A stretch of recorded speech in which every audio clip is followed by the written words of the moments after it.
Hey Bengals, this is Ms. Timmons. Welcome to Atmospheric Systems Objective number 3. Today we're going to be talking about weather predictions, storm formation, storm tracking. If you have not had a chance or taken a minute to set up your Wix, go ahead and do that. The objective for today is to associate map symbols and weather conditions and directions of weather on maps. So we're going to be talking about these 5 questions. So to start out with, let's talk about how we measure weather. I have 4 examples of different instruments that are used to measure different parts of weather. Pressure can be measured using a barometer, and this is an example of what one might look like. Humidity is measured using what's called a psychrometer, which is actually 2 thermometers put together, and it helps to measure the amount of relative humidity in the air. Temperature is measured using a thermometer. It's pretty standard. And then wind speed is measured using an anemometer. So a lot of anemometers, they will have one side that is a different color, and they track how many times around this particular thing will spin, and that helps them calculate how quickly the wind is moving. So let's talk about a couple weather maps and what the pressure plus the symbols might mean and how that might impact weather in an area. So we already know that a cold weather front, which is this symbol right here, means that it's going to bring in cool weather. And with this high pressure system, because high pressure systems have clear sunny skies, that means that once this front and this pressure system move through, it's going to cause the areas behind the front and with that pressure system to have cool, dry, sunny weather. So when it asks how will the weather change in Houston over the next few hours, as this front moves in, it will cause the weather to become cooler and it'll become sunny, probably drier as all of the system moves through. This is a warm front and a cold front. And in this particular situation, this warm front is moving northeast. Here's your compass with your cardinal directions. The warm front is moving northeast. The cold front is moving southeast. The temperature in Austin right now, because the cold front has already passed through, is going to be cold. The temperature in Houston right now is going to be warm because the warm front has come through. However, the cold front hasn't quite gotten there. The last question says, what will form if this cold front catches up to the warm front? So if these kind of run into each other, which is pretty likely because cold fronts move faster than a warm front, it will create what's called an occluded front. We talked about that being where they intersect, they cross or they overlap.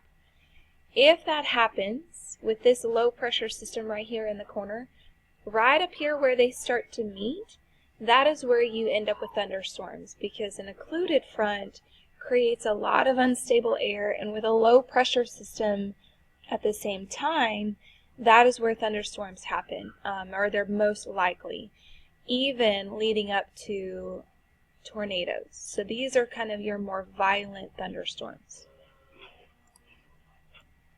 In this particular front, we have a stationary front. This is when a cold front and a warm front run into each other but going in opposite directions. So you'll see that when the shapes, you have both shapes on the same line but the shapes face in opposite directions. So in this case, the cold air mass was trying to go north because the shapes are facing north, and the warm front was trying to go south because the shapes are facing south. Here we have a warm front. That warm front is moving northwest because the shapes are facing northwest. And you have a low pressure system behind it. So once the question is talking about Oklahoma City, right now they probably have cooler, drier weather. But when this warm front comes through, it'll actually cause the temperature to get warmer. And with a low pressure system coming with it, there is a chance that it will rain. It won't be thunderstorms because warm fronts move pretty slowly, so their rainstorms are pretty calm, and they last longer. So it'll probably rain lightly, but it will rain. Factors that influence hurricanes. This part is a little bit of review, but I want to talk about some of the factors. So we have the fact that ocean waters have to be 80 degrees Fahrenheit. The warmer the water, the stronger the storm. If the ocean water is not at least 80 degrees, the hurricanes won't form. This is why hurricane season starts in June, because that's the time of year when ocean waters have reached that 80-degree temperature. Winds, they must have enough wind to create like uplift with clouds, and gentle winds will help steer the hurricane, but if the winds are too strong, they call that wind shear. It will actually cause the storm to break up. There has to be rotation, so Coriolis effect creates that rotation. This is why the hurricanes don't form close enough to the equator, because the Coriolis effect is not strong enough near the equator to cause enough rotation to create the storm. The last thing, and I'm going to talk about it, but then I'm going to show you an image for it, is the Bermuda High. So the Bermuda High is, let's go to the image.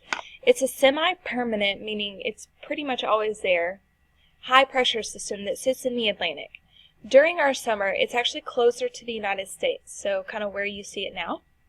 And then during the winter, it actually travels over to the side closer to Europe. And this high pressure system, the reason why it's important is hurricanes will not travel towards high pressure. They have to go around it or go away from it. And so depending on where this high pressure system is, it will influence where a hurricane is going to go. For instance, if this high pressure system pushes this hurricane further south, it'll actually travel into the Gulf. If the high pressure system is a little bit further away, then it can cause the hurricanes to, instead of traveling into the Gulf, they'll travel up the East Coast or even just kind of swirl around here out in the Atlantic Ocean and not ever make landfall. So if we take a look at this, this is a hurricane, and it wants to know how this low pressure system will impact the hurricane. Low pressure systems are actually what draw in a hurricane. So this particular hurricane will travel straight towards that low pressure system. Whereas this particular hurricane will try to stay away from the high pressure system. So instead of going towards it, it will go away from it or go around it. Because of the way this high pressure system circulates, it'll actually push the hurricane off to the left or off to the west, which means it'll end up somewhere around Houston. So storm summary, let's talk about a couple of things as far as storms. Storm formation, the basic ingredients for a storm include moisture. There has to be a lot of humidity. Unstable air, meaning a lot of temperature changes. That's why storms are more often associated with weather fronts, because the temperature is changing, and that change in temperature is what's causing the storm. Also with the front, it will actually cause the air to lift. So you need a lot of that moisture in that air to travel up so that the storm will kind of start to form up in the atmosphere.